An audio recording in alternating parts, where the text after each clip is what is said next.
Greetings, everyone, and welcome to the Dracovin Empire once more. We're going to be plane shifting today back to Golarion, the world setting of Pathfinder role-playing game systems. We're going to be visiting an interesting island today, Bhopan.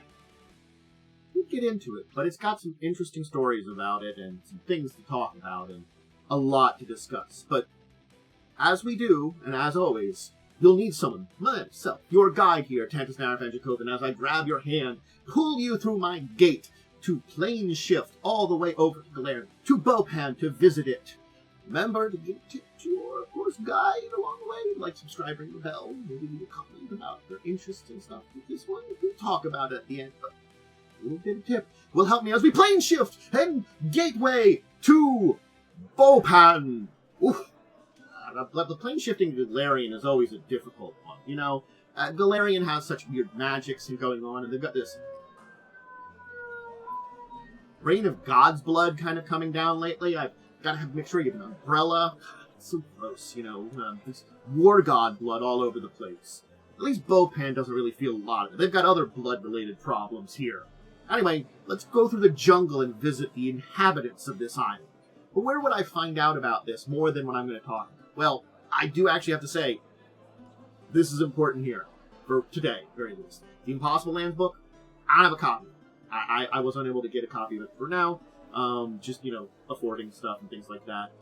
Grab an extra even PDF of it for now, but it has some more information on Bhopan. A bunch of it's in the wiki, but really what I used is these two down below for what I'm going to be talking about today. Combined with that wiki site that's got information from the Impossible. But if you want to dive deeper into it, I recommend the Impossible Lands book. But the two sources that I used are the two Pathfinder Society adventures. Both of them, the Perennial Crown, Part 1 and 2, the Opal of Bhopan, and its sequel, The Thorned Monarch. The two of them give a very good view of Bhopan, the people there, combined with the information from the Impossible Lands book. Does a very good job. So that's just my preference for today. That, you know, if you want to dive deeper into Bhopan, get the Impossible Lands book.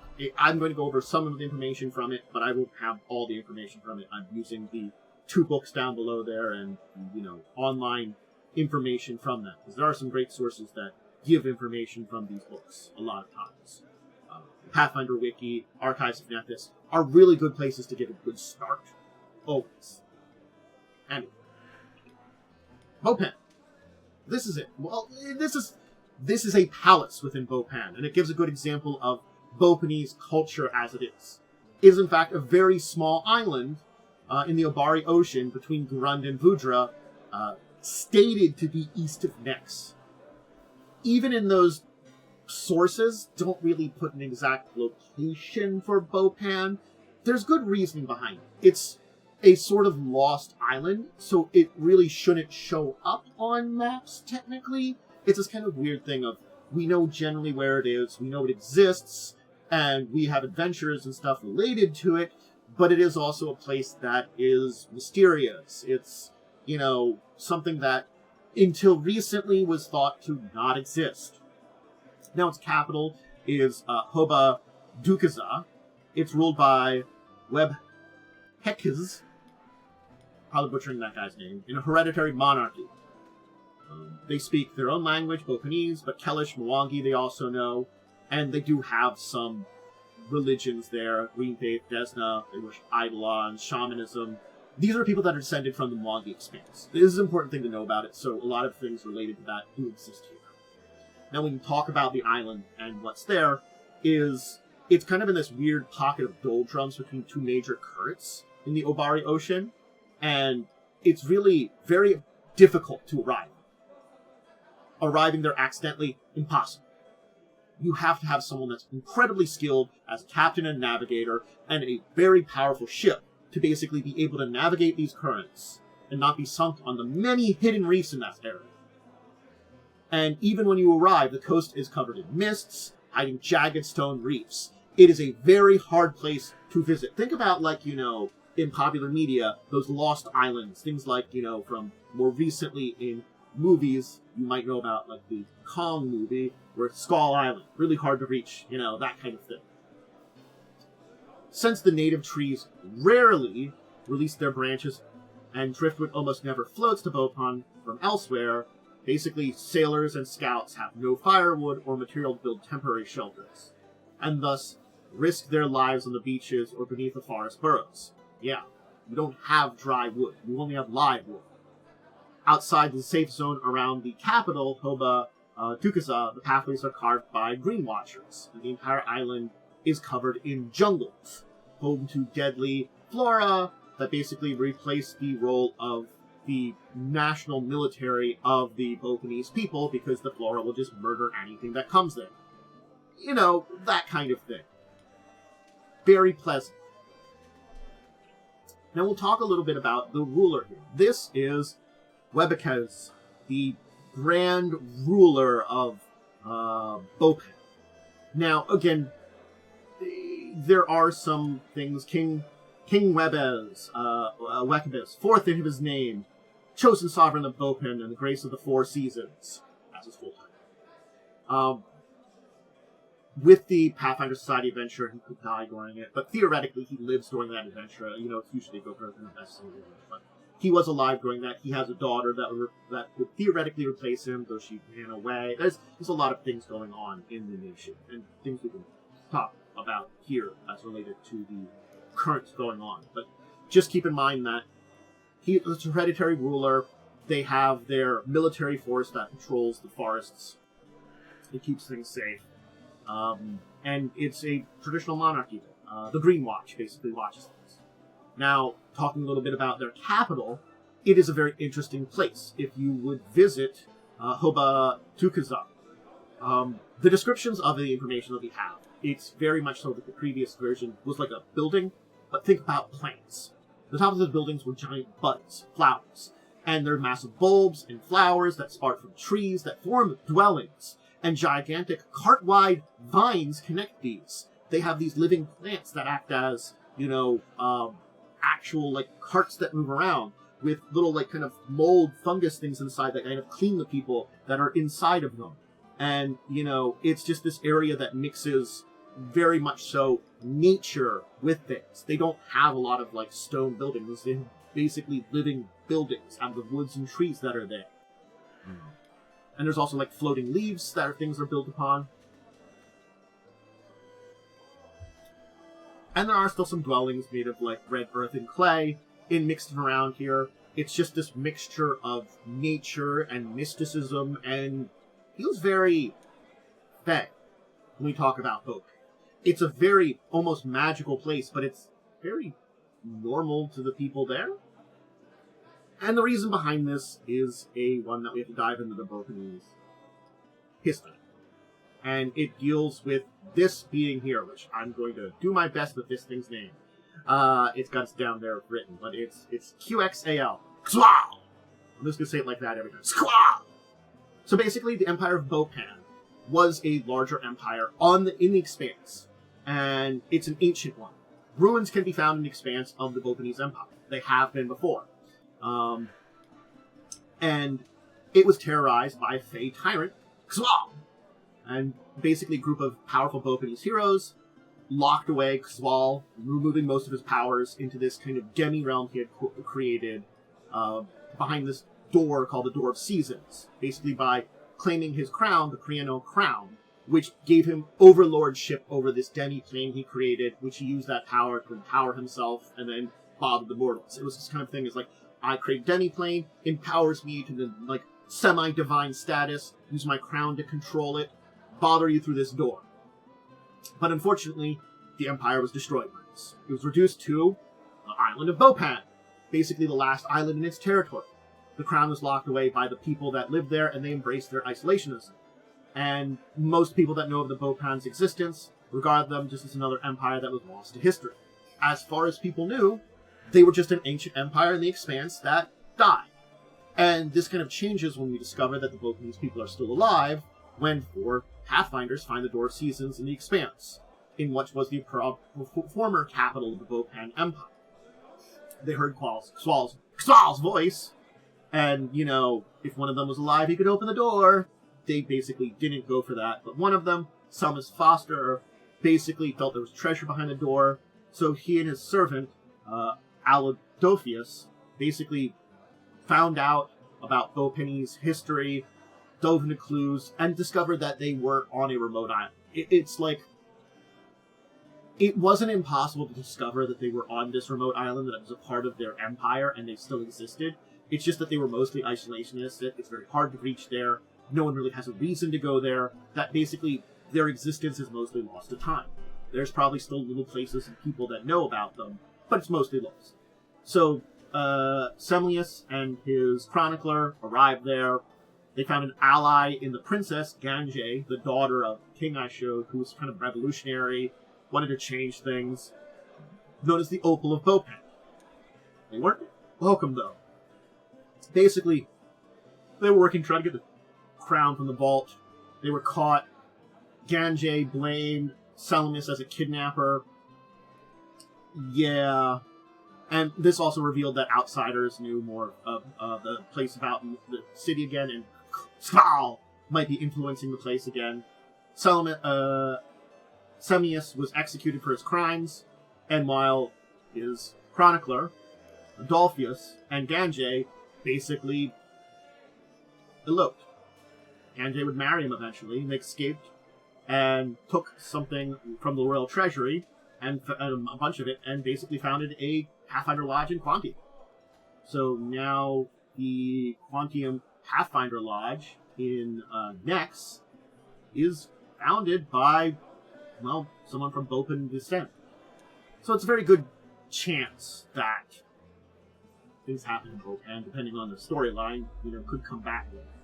But yeah, so that's kind of where we get into the adventurers coming in the Pathfinder Society scenario, and dealing with the aftermaths of this entire thing. The Pathfinders are finding out about what happened to Semlius, maybe preventing Skval from having more influence again. But we have to talk about that. We're talking about the Bhopanese people now. They're humans, but very many of them bear Fey blood, or specifically Fey magic, passed to them from parent to child. And in fact, many of them can be like beastkins, or will have appearances very similar to certain Fey. The Green Watch, some of them appear as various types of Fey. They're described in the Pathfinder Society. And this Fey influence does extend back before they migrated from the Expanse. It was one of the reasons that Skval had such a interest in the Bhopanese people. They were already influenced by the Fey. But being here on the island has significantly influenced it, increased it more.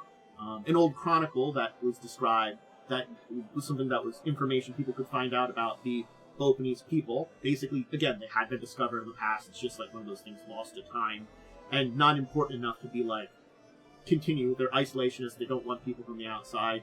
They're in old Pathfinder chronicles. They're like, yeah, these people still live. They're dog-faced. Well, some of them actually are beastkin.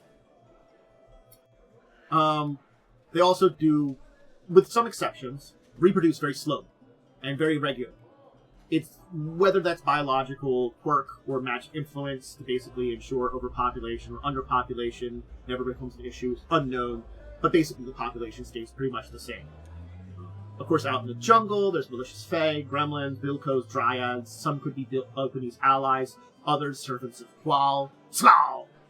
And here's the other thing that we have to talk about when we talk about the people. Skval still has heavy influence. As much as they like to say, like, you're bringing Skval in here, he has pretty heavy influence. Some parts of their culture have altered with it. There's the idea of the seasons, which are very Fae-related, the courts and seasons of the Fae. Also, there's a very big part of the ritual that includes blood practices. Like spilling a little bit of blood, like a drop of blood when you meet someone. This is part of it, and it is basically an influence that's a corruption of them to Skval. And granted, it's basically Skval is using blood to gain a little bit of power over them, so their spilling it is there. Granted, your average Bhopanese person is pretty resistant, already kind of got a little bit of Fey influence on them, can't have that kind of thing, but it is something that people that spill blood that are not of Bhopanese culture and trying to go with it on the island can feel Skval's pressure more than someone that's just from there. It's the subtle influence that it's hard to overcome and it's resisted. But, it's this interesting fact that Kval is slowly kind of integrating in with them. But again, the Pathfinders that theoretically continue to stop him and prevent this individual here from,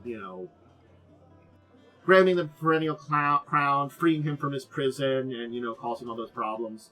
Yeah, between the two adventurers, you deal with them. From the Opal of Bhopan to the Thorned Monarch. So, there definitely is an interesting adventure within the society scenario that deals with Bhopan and what's going on with them and their culture, right? So, and again, it's this interesting mixture of the kind of fae and the people. But, yeah, that's what we know about Bhopan. And as I said, there might be a little bit more in the Impossible Lands book, as I only have some summaries of it from online, and some other information that I've read up on in society scenarios. I thought I had a very good view of Bhopan to give you here today.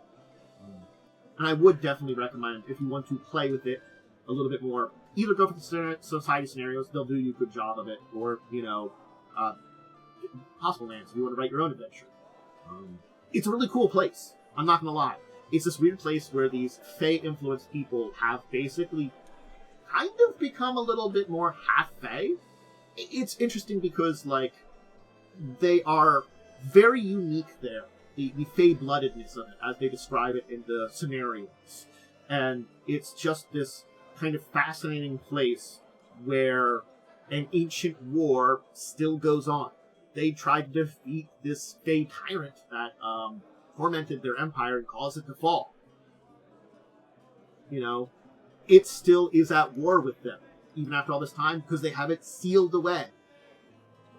It's a fascinating story that shows the, power of these people, but again, it's also just ancient ruins in the Expanse at this point in time. It just shows to show you that the Expanse is filled with so many ancient empires.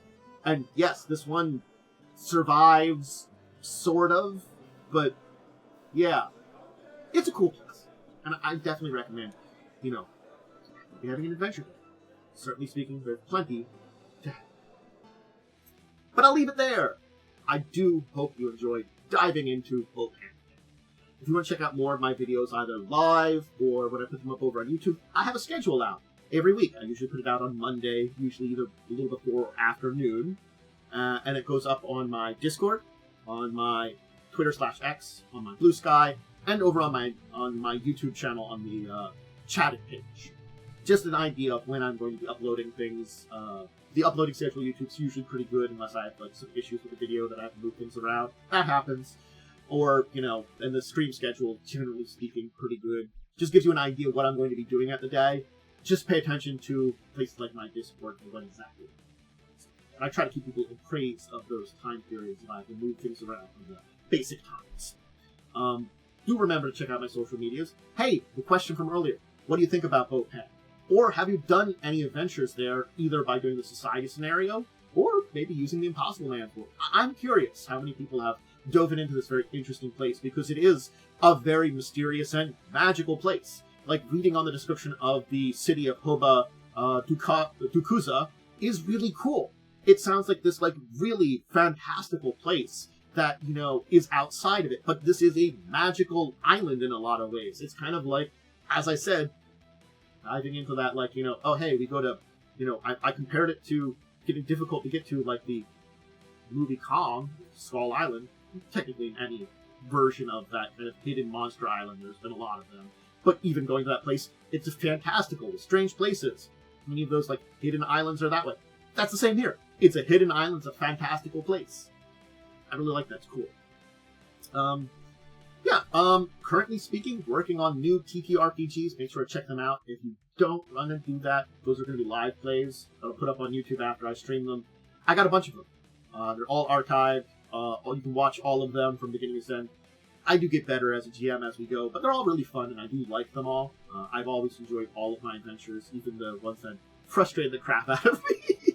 They've been fun. I do recommend checking out my live plays, and also discussing Tabletop on Saturdays at 6, where we talk about news of the week, deeper special topics, and table.